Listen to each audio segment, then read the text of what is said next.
everyone, and welcome to this Friday night training session. It's now 6 p.m., and I think we would start our session for the day.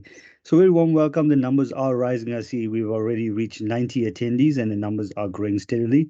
So, we'll give the others a few minutes to join us, but let's get together as we start the session. I want to start by welcoming some of our ADOV colleagues, some of the members of the CTA, the lecturers for the CTA examination as well.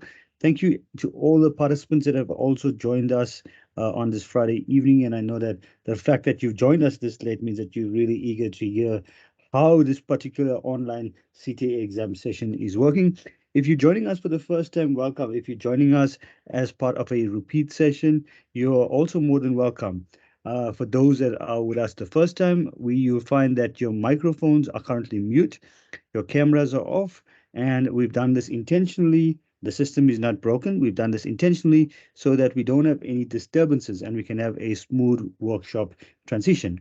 However, you will find that right on the top of your screen, depending on what device you're using, you have the chat function. So if you look at the chat function, you will find that you have the option to post some of your comments. I see some of you have already started, so you can post some of your comments, some of your questions, and we have the colleagues who are in the background that are working on responding to you as part of the session. Now, you'll also note that we have some of the reaction buttons. You've got the applause, the thumbs up. So you can also use that buttons, those reaction icons as part of the session to communicate with us as well.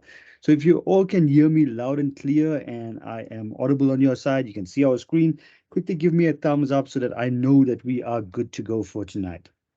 Oh, perfect. Thanks. Thank you so much. So we are ready to go. Thanks, colleagues. Thank you very much. Okay, so I know as we are planning ahead for the examination, one of the biggest questions that's on everybody's mind right now is what exactly is the proctoring tool? I know some of you have also raised issues in the past, now movement towards an online examination, etc.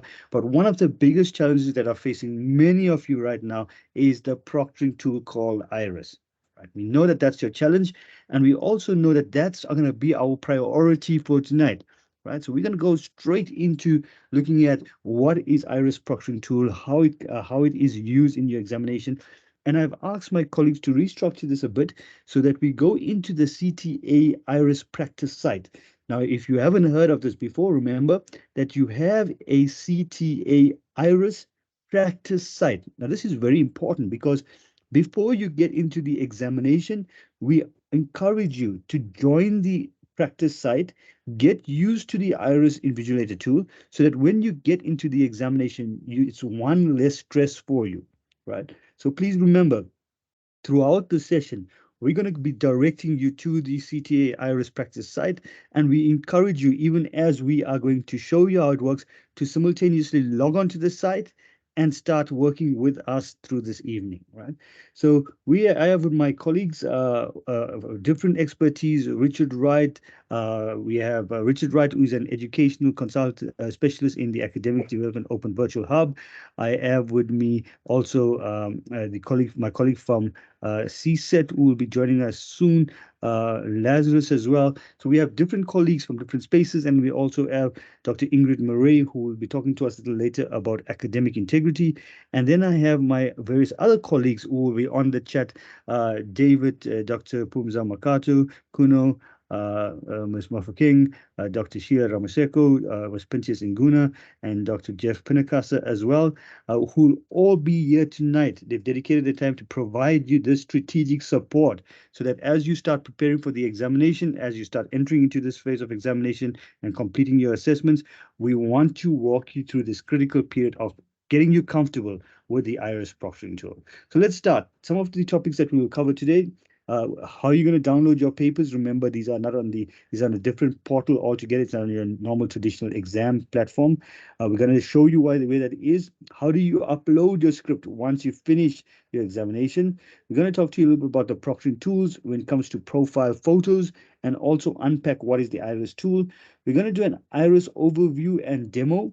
And then we're also going to do the IRIS preparation site, and that's the site that I've been talking to you about.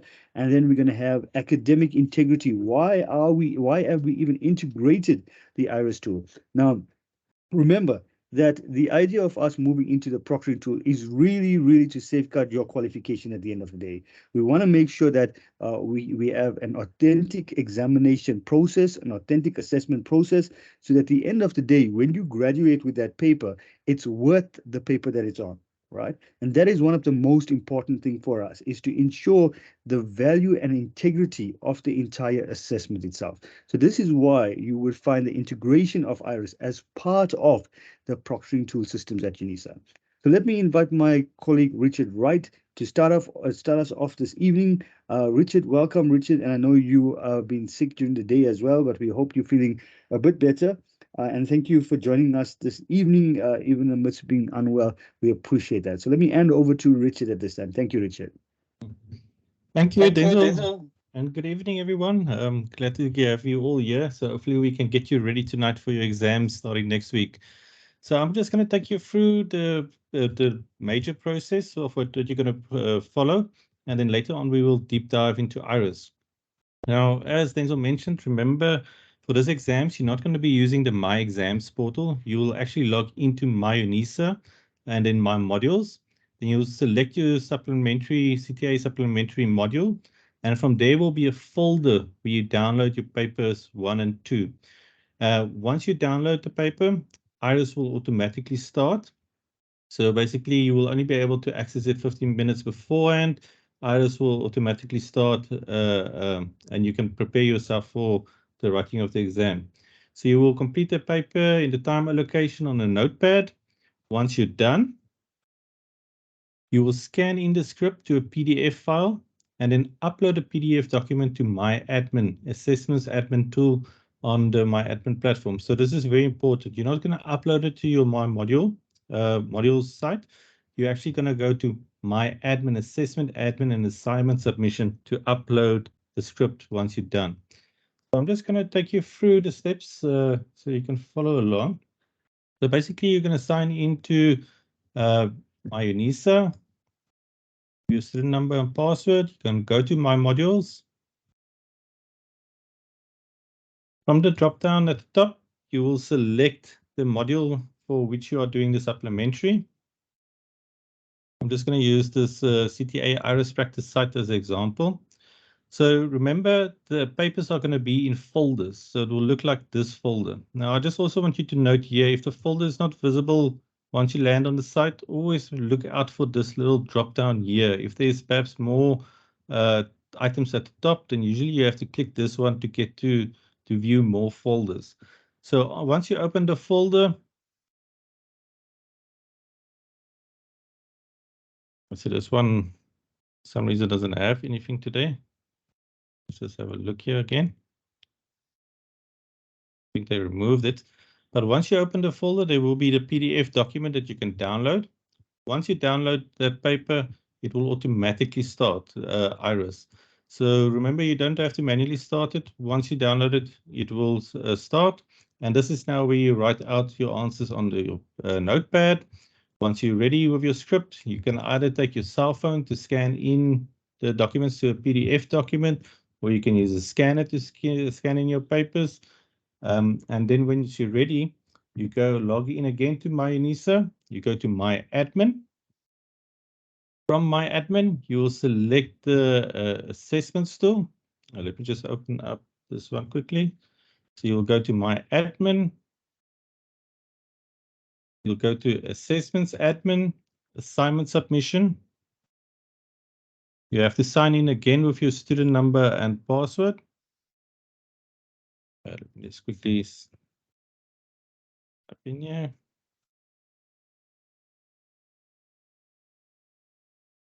So once you're signed in, there will be an upload option for you for action. You just select upload and you upload the PDF document. So just to quickly review the steps. So basically you will log into My Modules to download the papers from your module site. IRIS will start automatically. You write out your script, you scan to a PDF document, and then once you upload it, you stop Iris. Now, just a note, a lot of you might be using your phones to scan in to PDF. So one app that we can recommend is perhaps OneDrive. So OneDrive has this little icon. The app has got this icon like a shutter, and this actually allows you to scan in documents to a PDF file. So it actually makes it very nice and neat, so it looks like a real scanned in document. So you can submit also directly from your phone to my modules, my admin. And remember, this app is available for iOS and Android, and you can sign in with your My Life email accounts to, so you don't need to have a personal Microsoft account. It actually comes with your My Life email account.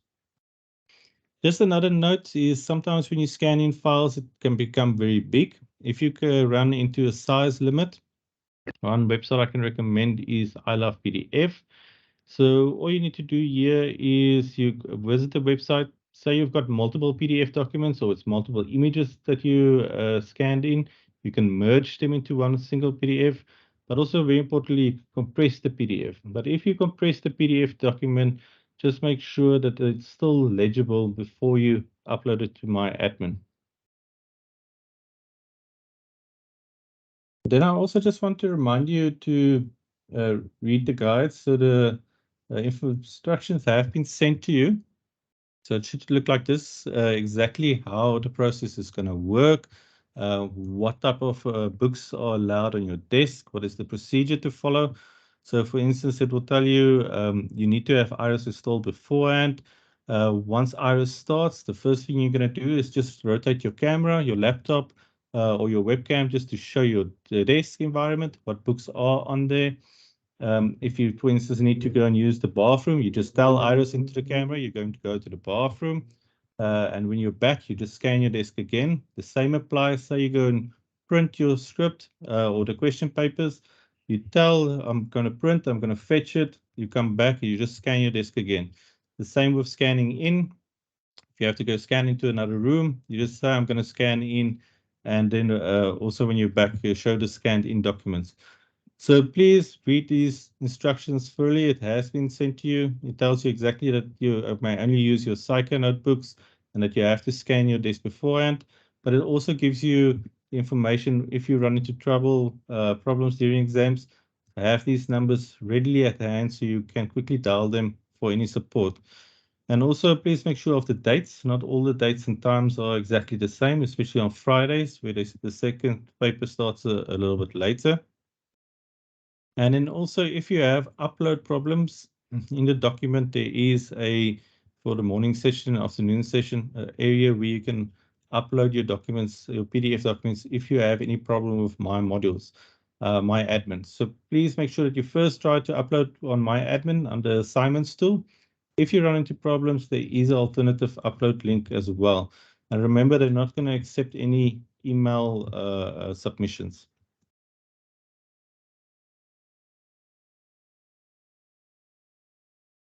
So I'm just quickly, before we dive into the proctoring tools, the Iris, I'll just give you an overview.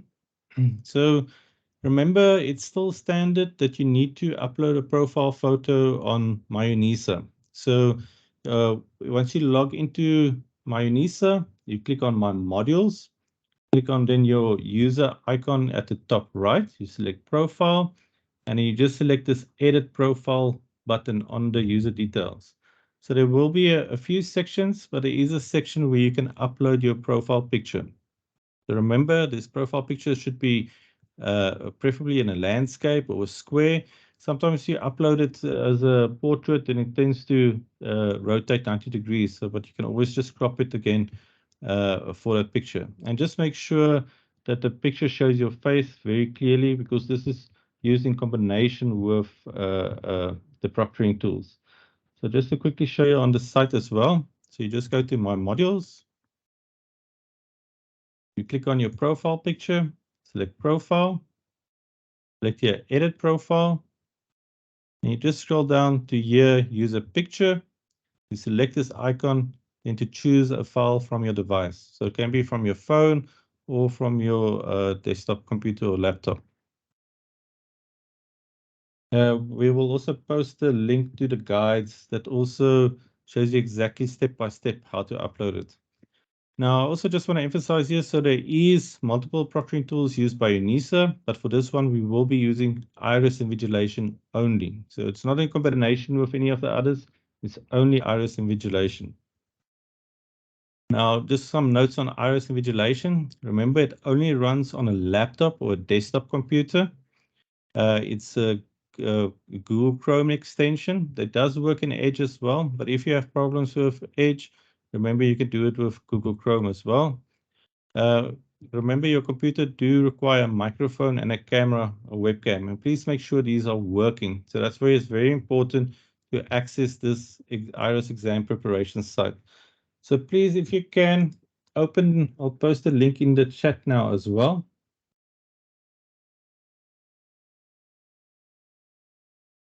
Please make sure that you can access the site. The link is in the chat. So click on that link, it should open it up.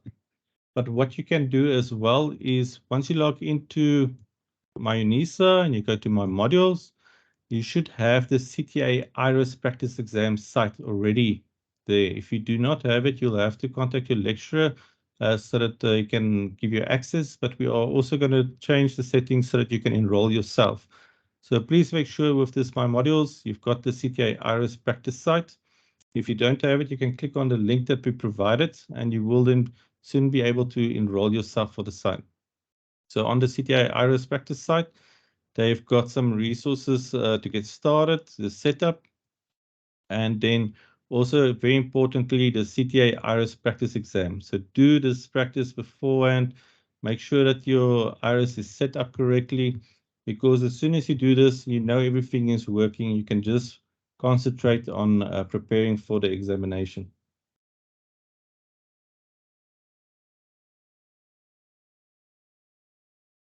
So let's go down here.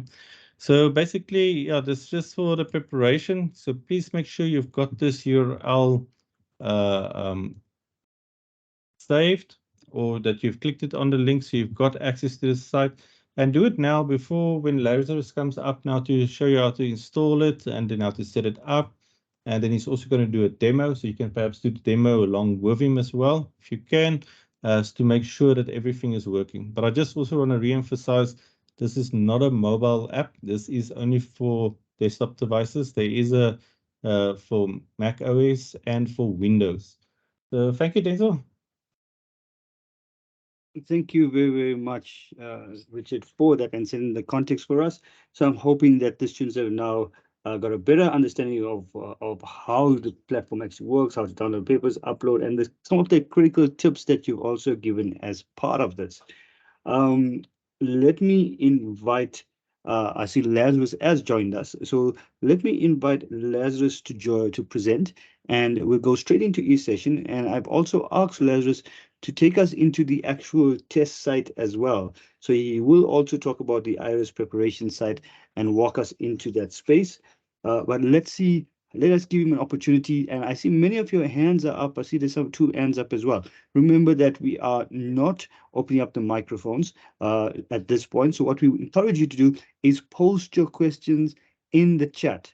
Right? And we have colleagues that are responding to that. And whatever your question is, post it in the chat. Even if when we come towards the end of the session, we might want to raise it up. We can raise those questions with the different presenters at the end in the Q&A session. So let me at this time welcome Lazarus to the platform. Thank you very much, Lazarus, for joining us. I know that CSET has worked extensively with the iris proctoring tool, and you've got the expertise to guide our students tonight. So thank you very much. Let me hand over to you, Lazarus. Thanks, Denzel. I'm just going to share my screen quickly. I think it'll be good if I share my entire screen. Okay, so I'm going to open my PowerPoint presentation quickly. Okay, so I'll first go through the iris setup instructions, and then I'll do a demonstration, a practical demonstration for you. So UNISA has been using iris in the College of Science, Engineering and Technology for 3 years now, since COVID started. So many of the CSET students become used to using IRIS and have fewer difficulties with IRIS than that they had initially when we started using it. We've all become quite used to the system now. So what is IRIS? IRIS is an invigilation system that helps provide assessment integrity for UNISA staff. This is to ensure that your qualifications do not have any, and this will be discussed later, but that your qualifications actually have some sort of integrity behind it, because yeah, we need to try to limit, prevent cheating.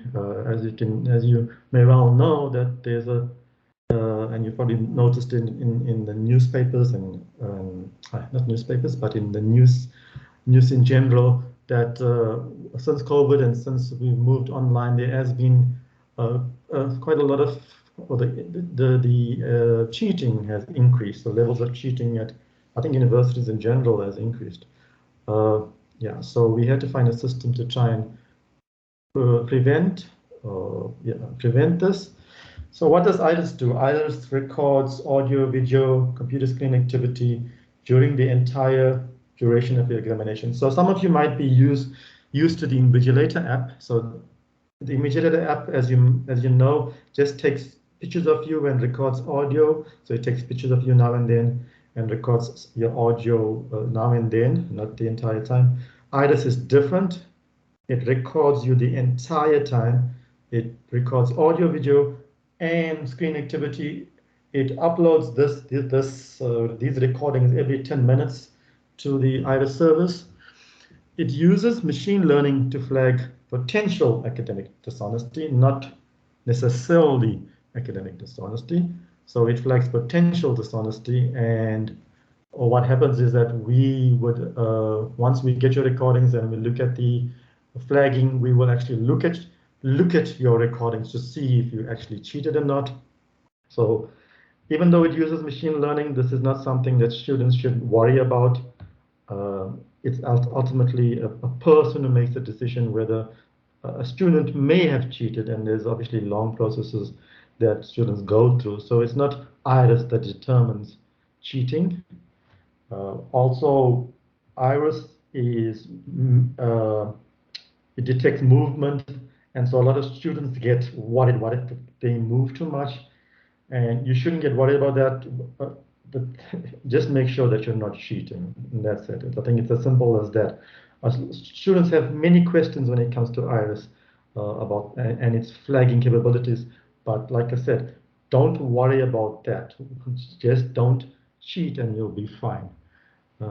IRIS also has GPS location, so it can determine whether you are sitting with other students in the same location.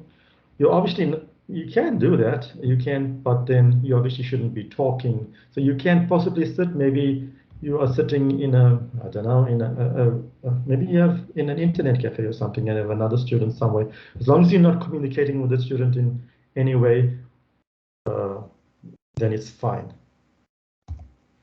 Okay, so how does IRIS work? Like I mentioned, there is IRIS is a pop-up on a browser. When you open your examination, it pops up onto your screen and it starts recording you. We'll get more into that just now, but it records you the entire duration of your examination, also records your screen.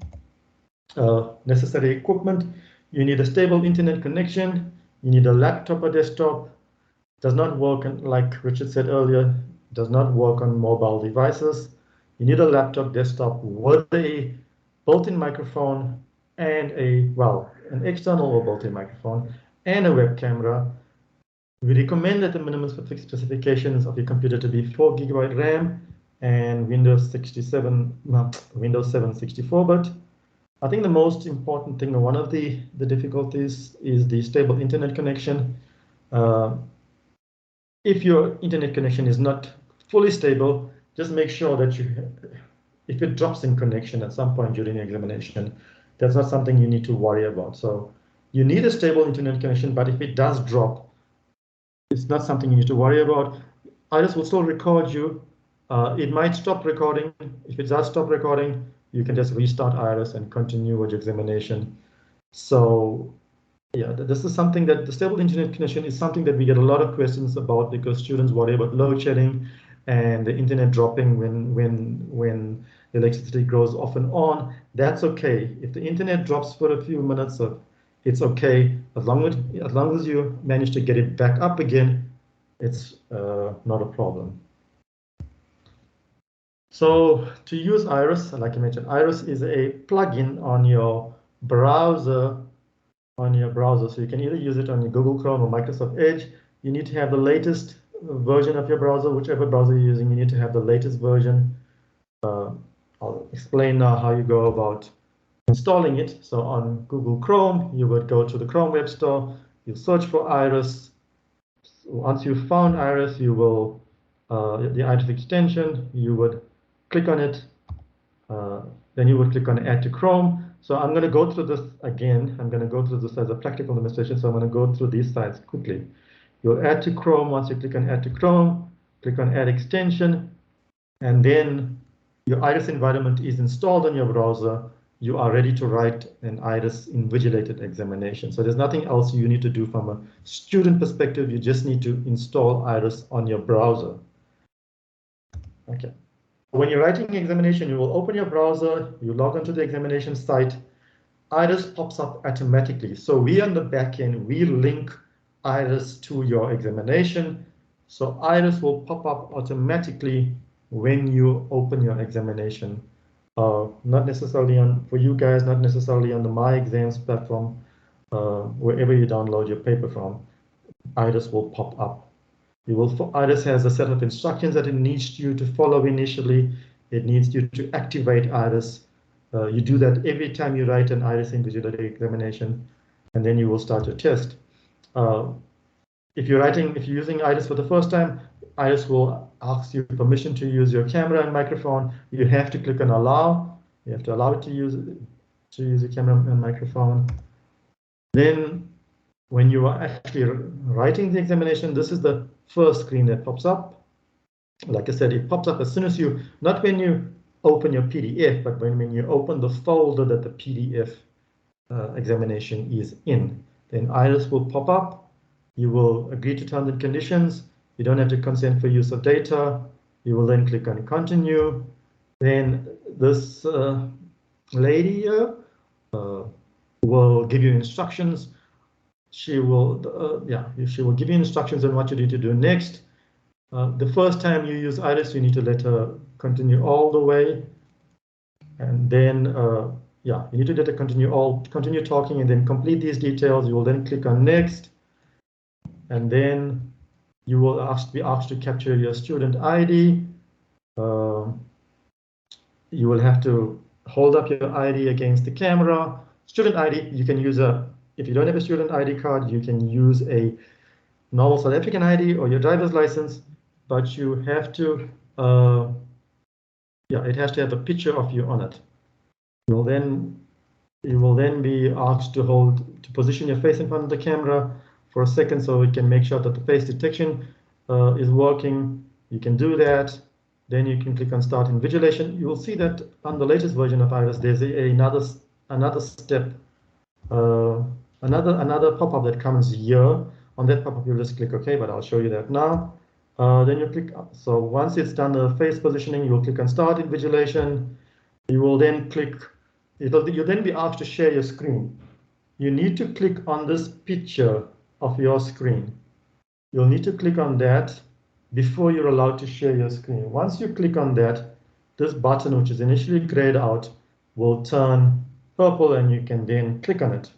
Again, this is maybe slightly confusing because you will start invigilation, but you'll still have one more step to complete. Invigilation actually doesn't start unless you've shared your screen. So if you've gotten to this point and you click on Start Invigilation and you just minimize Iris, you will not be prompted. So make sure that you complete this step where you click on this little copy and you click on Share. Okay. So then you would minimize Iris and you would write your examination. After you've written your examination, you would upload. You would then, if time is up, Iris will start uploading files automatically. So this is when the actual submission time is up. Then you would the actual submission time is up. You will then be Iris will pop up automatically. But if Iris does not pop up automatically, that means if you finish early, you can maximize Iris and click on finish recording. That I will show you just now. It's not part of this PowerPoint. I think most students are going to finish a little bit earlier, so they can click on finish recording. Sorry, Denzel, I'm done with this part. So the CTA IRIS practice site, all students are linked to us, the IRIS practice site. This was shown to you just now by Richard, and all IRIS troubleshooting documentation is on that site. Denzel, I'm going to reshare my screen because I didn't share with That's sound. fine. That's fine. Yeah. So you can reshare. It's fine. Okay. So I see our students are posting comments in. Some interesting questions are also coming out. David will filter. David, can you please help me filter the dominant questions? And when we are having the Q&A session, we can just look at what are the major themes of questions that are coming up that we can then respond to. Thanks.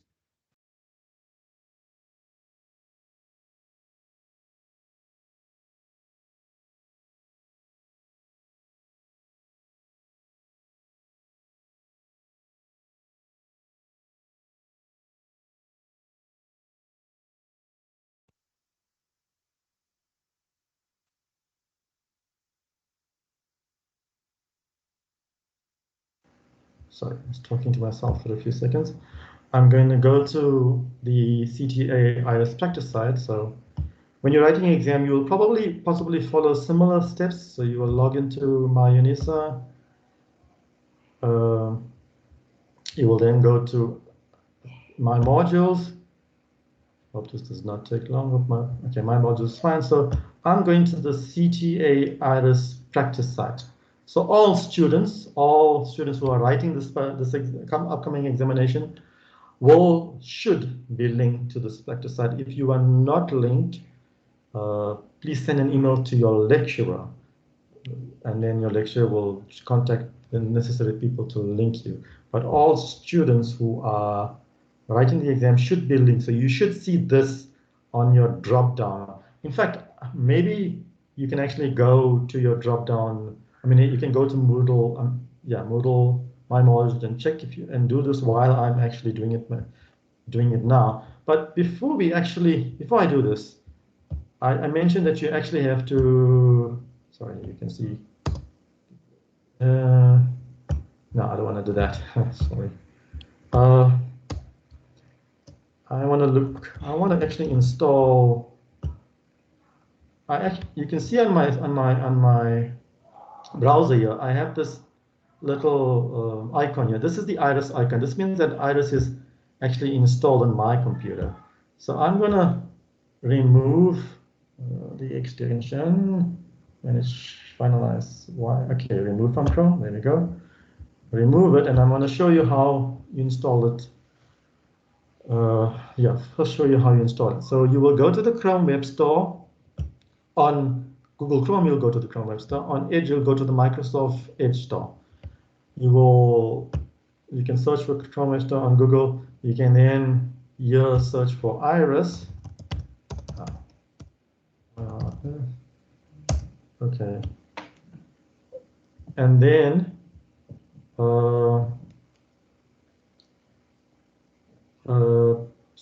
then Iris Invigilation should be the first one that pops up. You will open it, you will click on Add to Chrome, you click on Add Extension. So I'm not sure, Denzel, should students do this now? If they want to, should we give them time to actually go and install Iris? If you have a laptop, I think students should actually maybe do this. Denzel? Yeah, I think you just walk them through step by step as you're going on, and then we can always, those students that are still struggling, when Ingrid is doing the academic integrity side, we can always help those that are struggling on the chat. So just walk them through step by step at the moment. Okay, all right. Okay, so Now Iris has been added to Chrome. If I close it, this will move away. I can actually put it back onto my taskbar by clicking on this little pin next to Iris. So this is all my extensions, and this little puzzle piece icon tells me what extensions I have installed. If I click on the pin, Iris gets pinned to my taskbar, and it's good to do that. So now I'm going to see if this actually works, because I removed Iris and reinstalled it, but I think it should work. But normally best to actually close and reopen your browser, but let's just do this. I think it should work. So this is the CTA practice site. When you on your examination, it will be similar. You'll have a folder here, but here you have the assessment assignment tool, but you would have a folder that you would open up to get it to access your examination. So, but on the practice side, you have the assessment tool or the assignment tool. So I'm gonna click on that, and okay. So there we go. Iris is loading. I click on terms and conditions, and I do not have to click on the second one. Oh no, this is dark. This is I didn't expect this to be dark, but you can see me. That's me on the screen. I think that's because the lighting is, yeah, I think maybe it's better now. Hi, I'm Iris, the Intelligent Remote Invigilation System. I'm here to guide you through the process and to help ensure academic integrity in your assessment. Remote invigilation is not about trying to catch you doing something wrong, but rather to remind you and your fellow classmates of the importance of maintaining academic integrity during assessments. Academic integrity means acting with the values of honesty, fairness, and responsibility, and is important to maintain your reputation and the value of your qualification.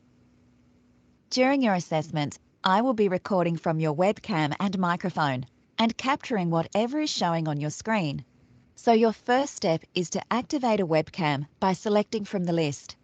Once a webcam is selected, you should see something in the panel below. Don't worry, no one will be looking at you through the camera during the assessment. However, staff involved in your unit will be able to see what you are doing when they review the recordings later. If you have more than one camera, choose the camera that will show your face from the front. Compare your image to the example here. Position yourself so that your head and shoulders are visible and take up most of the window, as shown below. Try not to be too close or too far away. Make sure your face is easy to see. If your face is too dark, try shining a lamp towards you. If the background is too bright, close the curtains or shift your position so that there are no bright lights behind you. Ensure you are in a quiet location with minimal background noise, no music, and where you won't be interrupted. I need to be able to hear everything that you hear and anything that might happen in the room, so you are not allowed to use headphones or earbuds. Next, we are going to confirm your identity, so enter your name and student ID into the boxes on screen. Make sure a webcam and microphone are selected, and then click the Next button. Okay, so one thing to note is that you only have to listen to, I call her Iris, only have to listen to Iris the first time you use Iris. And every subsequent time you use Iris, you'll be allowed to click on next even though she hasn't completed talking, so you can pause her. The first time you have to let her finish, or else you won't be able to click on next. But like I said, every subsequent time you can pause. Don't have to listen to the instructions, all the instructions again. You notice that because of the bright light, I put my laptop screen down so that Iris can see me better. I think with the bright light, it won't pick me up that well. You'll choose usually cameras are chosen automatically. You'll choose your microphone. Because I have multiple microphones, you'll choose the default one normally. Then you will put your name. You have to put at least 2 names. So if you put one name, your Iris won't allow you to go to the next set of instructions. This is very important. You need to put your student number here. make sure your student number is correct. If it's not correct, the system will pick you up as not having used IRIS. Make sure you don't use your South African identification number. Many students in the past have done that, and we've had to. You don't get your examination results. Then we have to do a double check to see if you actually use IRIS and find out students actually use the South African identification number here. So please don't do that. Make sure it's the student number and it's correct. Now hold your student ID card in front of the camera. So, It should be close to the camera so that it fills the whole image. Click the Capture ID card button to take a snapshot of your card. You can repeat this until you have obtained a clear image of your ID card. When you're done, click Next. I don't have an ID card at the moment. I'm sorry about that, but I'm going to just hold this and I'm going to show you how you should hold your ID card as close as possible, but like that. So that's my computer plug.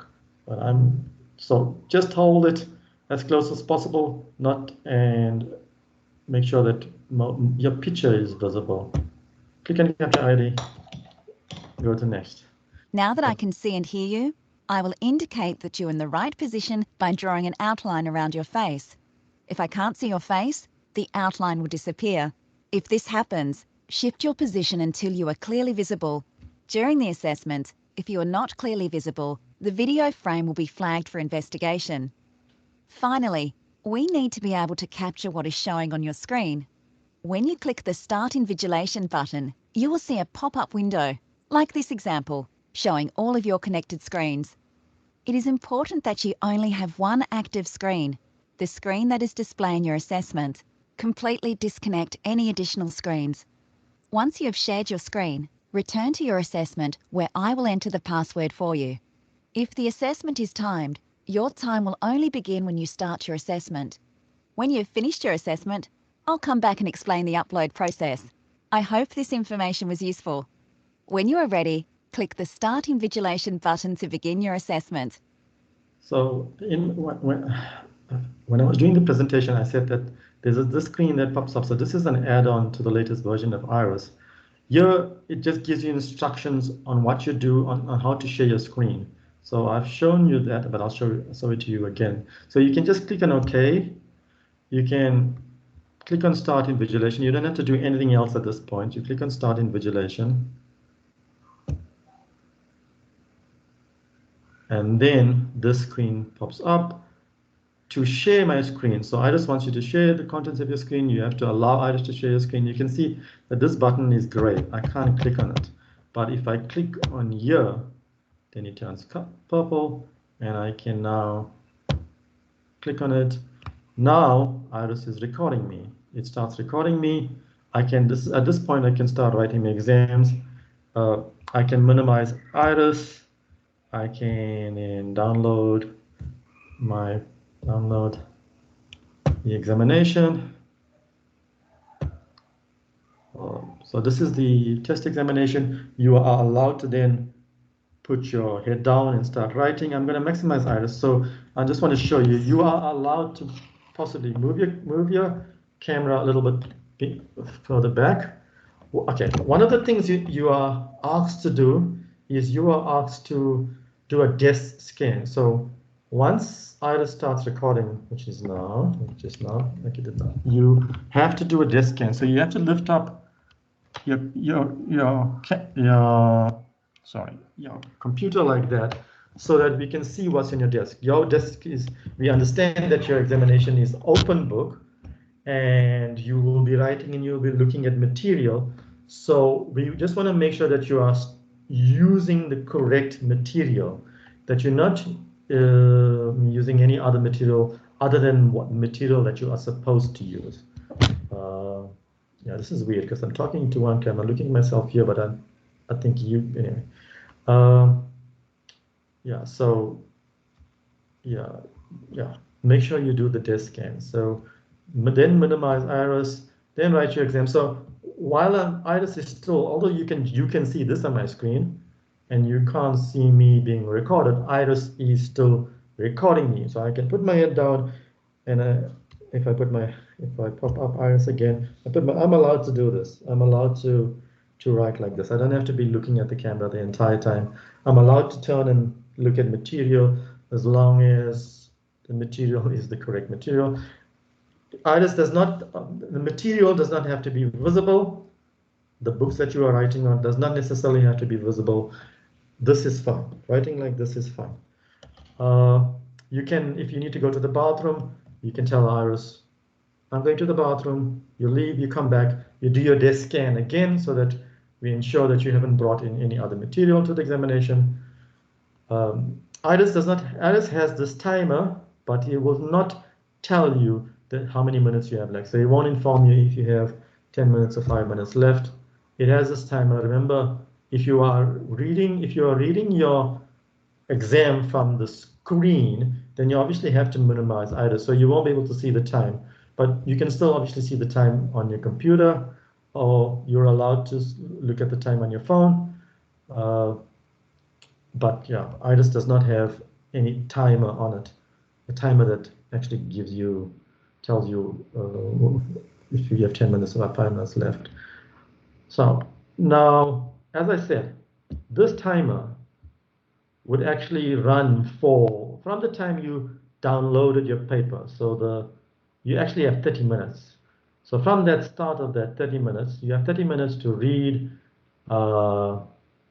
and to start Iris before you can start writing. So Iris will run from that start time till the end of your upload time. So if your examination writing time is three hours, Iris will run for 4 hours.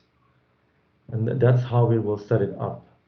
So you will be recorded during your reading time as well.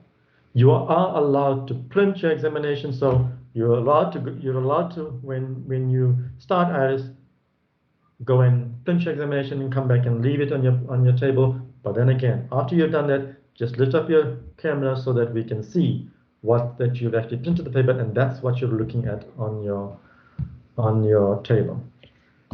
Okay, so when the time is up, Iris will pop up automatically, but I'm not going to wait the entire 5 minutes. What you can do if the time is up, you can maximize Iris. So this is the Iris. It'll be if it's minimized, you can maximize it. You can click on this finish recording, and you just slide this to the right, and then you click on yes, and Iris will stop. It looks like you've finished and submitted your assessment. However, don't go just yet. It is important to wait until I've completely uploaded your session. The time this takes will depend on the speed of your internet connection. Progress in uploading the files is shown here. When I'm done, this window will close automatically. If I'm interrupted for some reason, you need to get me to try again. To do this, reopen the assessment and click the Finalize Uploads button. That's it. If you need me again, you can find me by clicking the Activate Assistant button. See you next time. So as I mentioned, the window will close automatically, and that's it. Iris is done. So you'll click on Finish Recording after you've uploaded your exam paper. You are allowed to upload your exam paper on your phone. So if you scan it on your phone, you can upload it on your phone. You don't have to upload it on your laptop. So you don't have to send it to your laptop first and then upload it to your laptop. You can upload it on your phone. But then after you've done the uploading, you will close Iris. If you get to the end of for some reason you get right till the end of the upload time, Iris will stop automatically and will close automatically. It will stop, it will upload files automatically and close. I think that's it, Denzel. I'm going to stop sharing and. Thanks for that, Lazarus. So colleagues, ladies and gentlemen, you'll now see exactly how the Iris app works, what you need to do, and Lazarus actually took you step by step through the different component or different steps that you need to engage with as you start practicing. Let me get back to my earlier point. Please remember the CTA is a CTA test site where you can go and literally explore this before you write your examination. So please don't leave this for last minute. Go to that practice site and try this out before. Now, as Lazarus said, what the app does, what it actually flags you for, I want to stress this as well, that while you may be flagged by the IRIS app, remember that it is not the machine, it is not the AI that actually will decide whether you have committed a cheating offense, etc. A human person will then look at the recordings, watch what happened, and then will decide on whether this is considered cheating or not. So even if Iris flags you, for example, if you suddenly wake up from your chair because your legs are numb and Iris picks this up as some movement, it doesn't necessarily mean that you're now going to get flagged because you cheated. It means that the system will flag you, but somebody will go physically into the system, watch that recording to see what was the reason for you to be flagged. Right? So that's just to help you clear your mind of the process, that it is an individual human person, or what we call a warm body, that actually looks at the recording and makes the final decision on this. Now, let us also stress the importance of the idea of why we are doing this, and specifically, as you noted previously, the idea of the rise in offenses within the university, plagiarism, in addition to that, cheating, but in addition to that, also people selling their services for certain examinations to be written on the student's behalf. Now, to unpack what academic integrity means for us at the university, it is my pleasure to invite Dr. Ingrid Murray, and she's going to unpack specifically what is academic integrity at the university, what are the consequences, but also how you can actually avoid this. So thank you very much, Ingrid, for joining us at this time. Let me officially hand over to you. Thank you so much, Denzel, and welcome to all the students. So academic integrity is a really, really important issue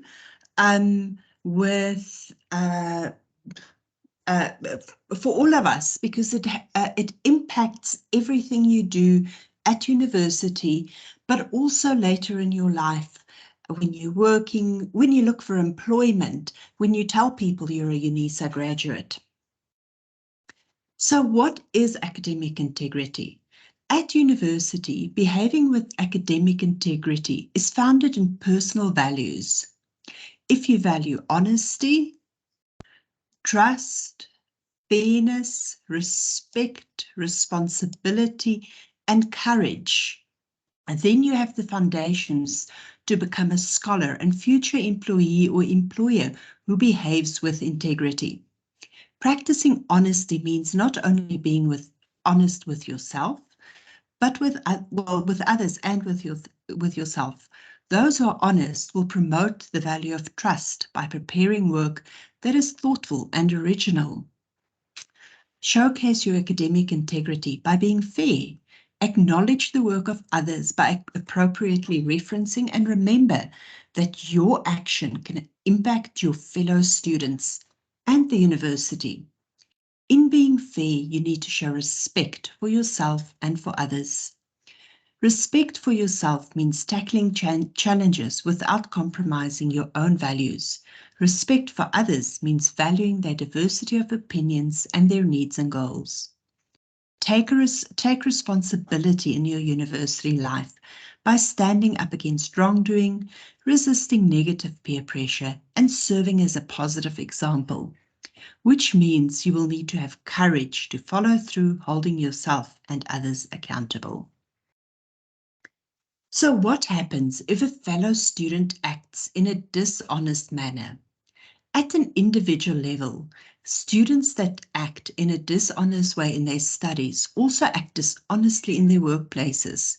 So if you are caught cheating at university, it could have serious consequences, not only for yourself, but for others as well. Students past, present, and future. What might seem like a small action can have a domino effect. Students that cheat give the university that they come from and the qualifications that they come away with a bad reputation. Employers may choose not to hire graduates from that university. Quality assurance bodies such as the Council for Higher Education and professional associations such as CTA may decide that the degrees from that university are not of an acceptable quality and decide to de-accredit the degrees. And if a university has a bad reputation that students are cheating, even if it were not, even if you didn't personally cheat, they might decide not to hire people from that university. The result, even students that do not cheat during their studies are in danger of having their degrees devalued because the university as a whole is devalued. Now, this is all well and good, but I still haven't given you examples of academic dishonesty so that you can take action to protect your degree. There are many forms it can take, and we'll talk about some of the common ones that we've encountered at UNISA. Contract cheating or ghostwriting is a huge problem. Some dishonest people are going to attempt to sell you the answers for the exams. This is called contract cheating. These people or services will get the exam paper through illegal means and dishonest people. They attempt to work out the answers and then offer these answers for sale.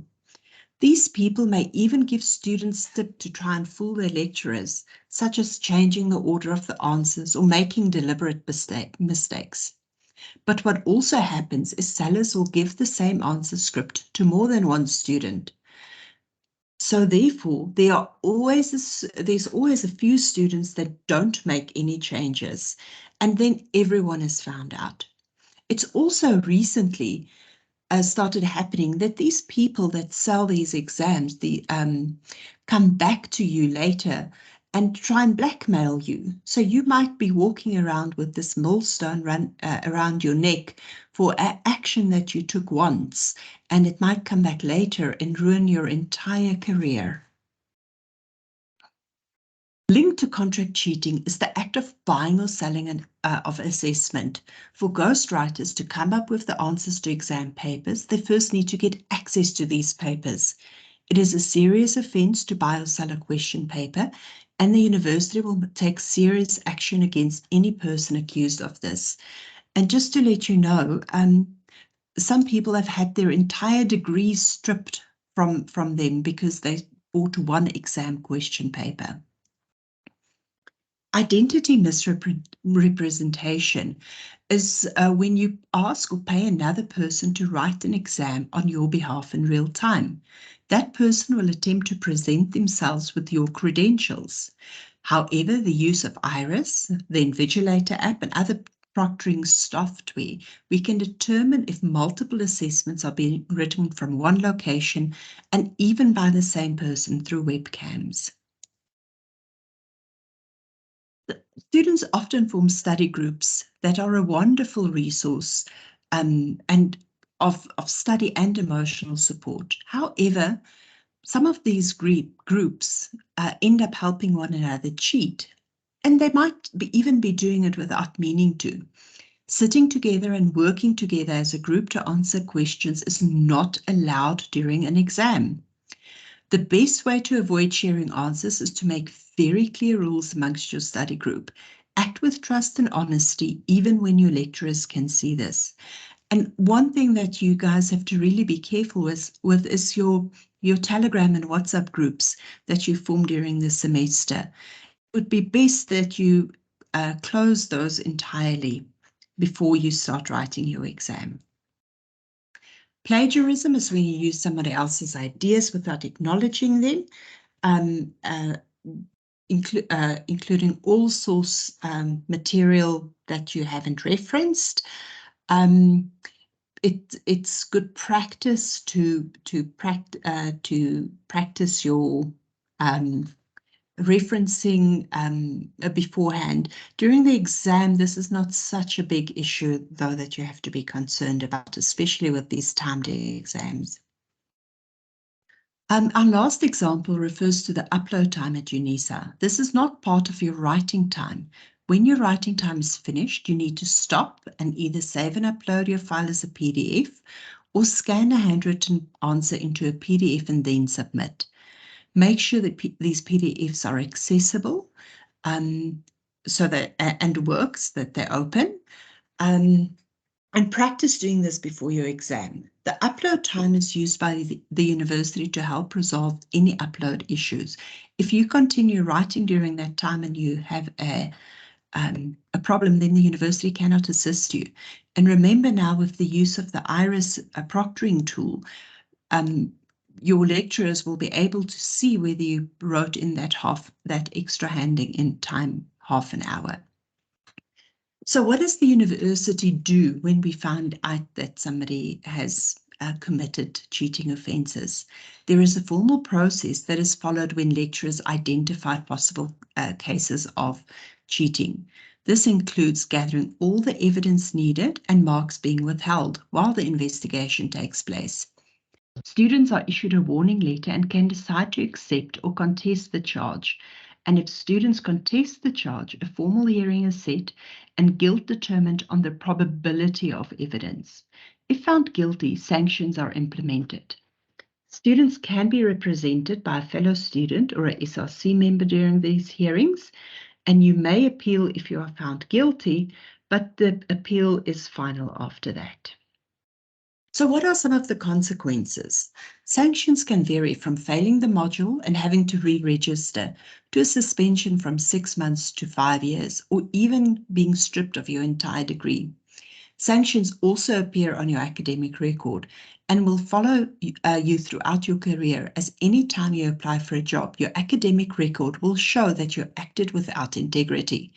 Serious and repeated cases will have more serious sanctions, such as cancellation of all credits that you have accumulated. So what must you do? Acting ethically is a choice you make, but there are things that you can do. Practice skills, such as using IRIS and the proctoring software, planning your time so that you know before you start writing both the exam, but also planning your times in terms of studying for the exam. Most students found guilty of academic infractions indicate that a lack of time made them desperate. Ask for help from reliable sources, such as your lecturers or UNISA tutors, and be careful of those tutors on Telegram offering assistance. They are there to make money at the expense of your degree. Mostly, study something that you love and that you have a passion for, so that you don't feel compelled to cheat.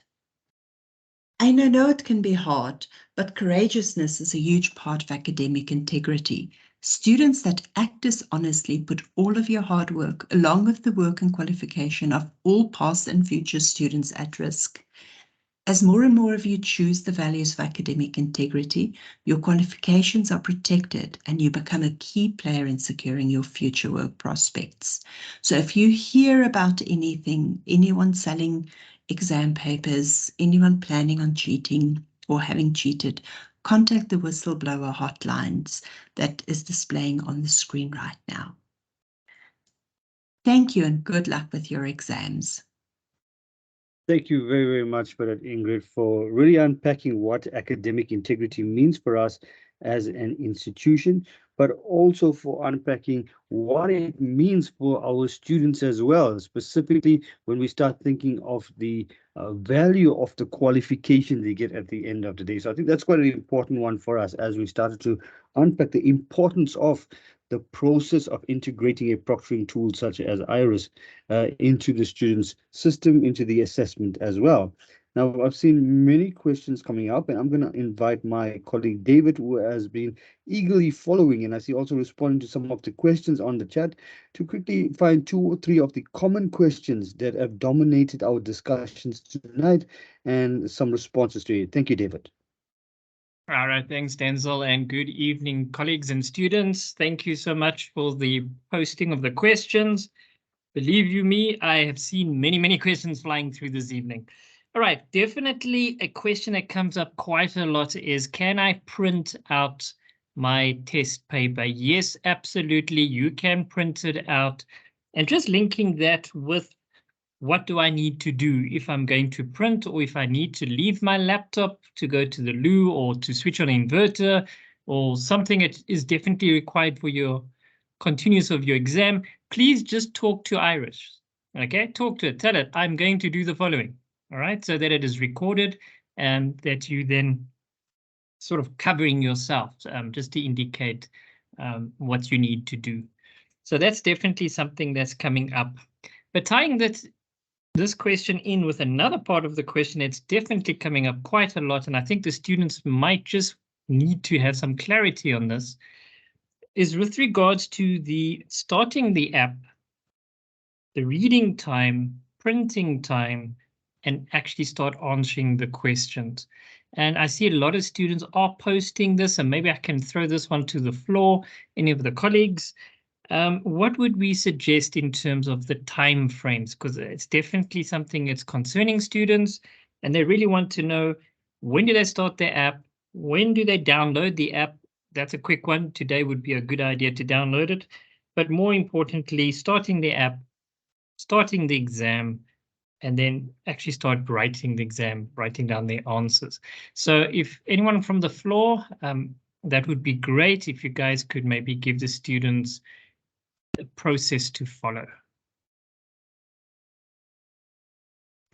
Sorry, David. I think one of the lecturers need to come in here, because technically I'm also a little bit confused now, because I see that the students don't only have 30 minutes reading time, but they actually have 15 minutes before that. So okay, let me bring in Zinzi. Yes, please go ahead, Zinzi. The 15 minutes or 30 minutes before, please help us. Thank you, colleagues. So the first 15 minutes is to download the paper and print. So that 15 minutes, it's there for you to access and activate Iris. So you would have downloaded Iris prior, but that first 15 minutes, it's for printing, activation of the tool, and the next 30 minutes is purely for reading and highlighting and ensuring that what you are reading, you are understanding. So I hope that clarifies the question. Thanks. Thanks. So let's just recap. So every student has 15 minutes. Now remember, that 15 minutes is not for you to download the tool. You need to download the tool before. 15 minutes is for you to activate, print, etc. Then you get the 30 minutes to read through the paper, right? So in total, that's the time that you got before you start your exam paper. David? All right, thank you, colleagues, much appreciated. All right, the next one I came across, and I see a lot of students are asking it in sort of different ways of asking it, but pretty much this is the gist of the question.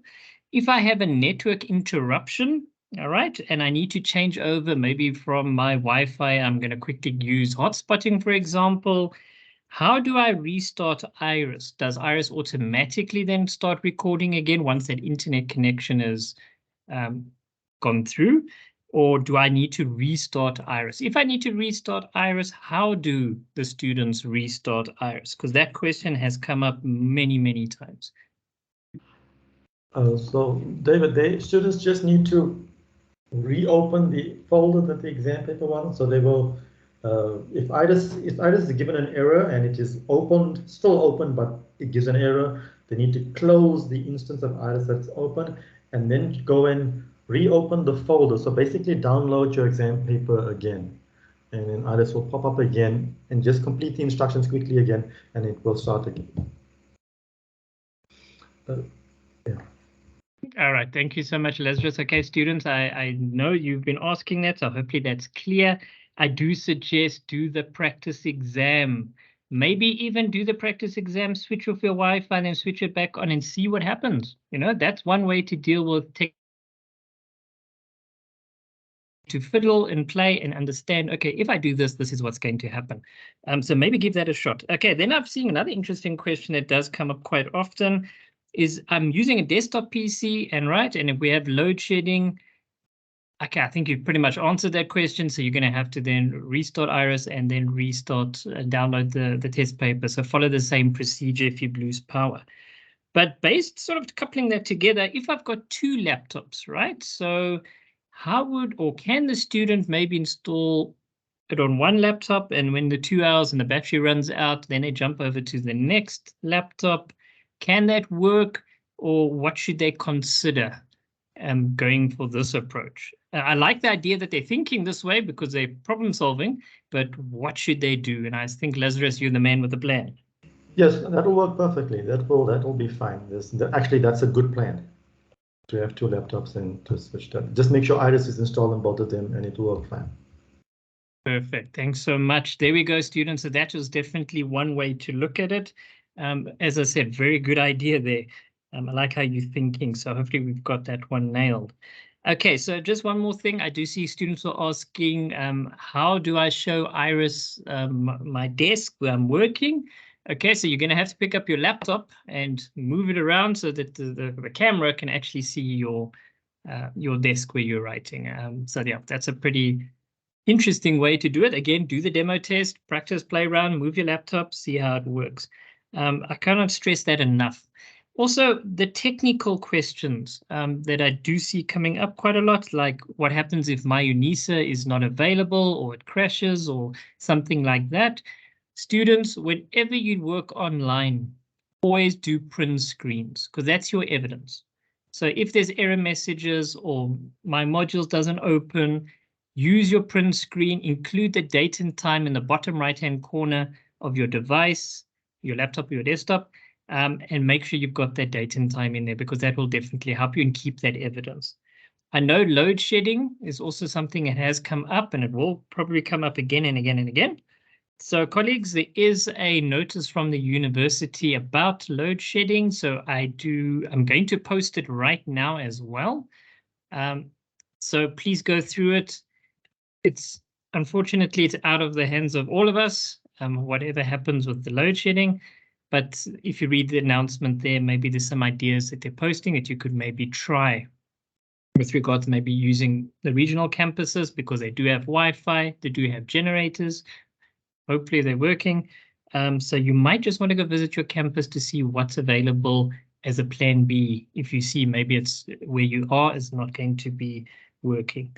So pretty much, Denzel, that is the gist of the questions that have come through. Just please remember, students, on the practice exam, there is a technical support page that you can access. So please do access it and see what maybe solutions are sitting there, and the colleagues can also definitely help you on that side as well. Back to you, Denzel. Thank you very much, David, for those questions and for really summing up the dominant themes for tonight. I am still seeing, there's a lot of questions around the similar themes that we've just addressed. So please do remember the kind of feedback that we just gave now, which will be important to help you as you prepare. Once again, remember the CTA Iris practice site is critical. We cannot stress that how important that is. It is best to get familiar with the platform before you write the examination. Even though you may have attended today, don't leave it for last minute. Go into that practice site and get the experience for yourself. Test it, see what works, what doesn't work on your devices that you've got, so you have enough time to prepare yourself for the examination. The greatest challenge is when students think, okay, I've attended this training workshop, so I can just leave it for last minute. And then when you do get to the exam site, you are stressing because things don't work out the way that you planned. So please remember, practice site, CTA practice site, work with it, look at the Iris, how the Iris tool actually works, and sort out the kinks before you actually get into your exam paper. So from our side, it is now 19:15, we're 19:15.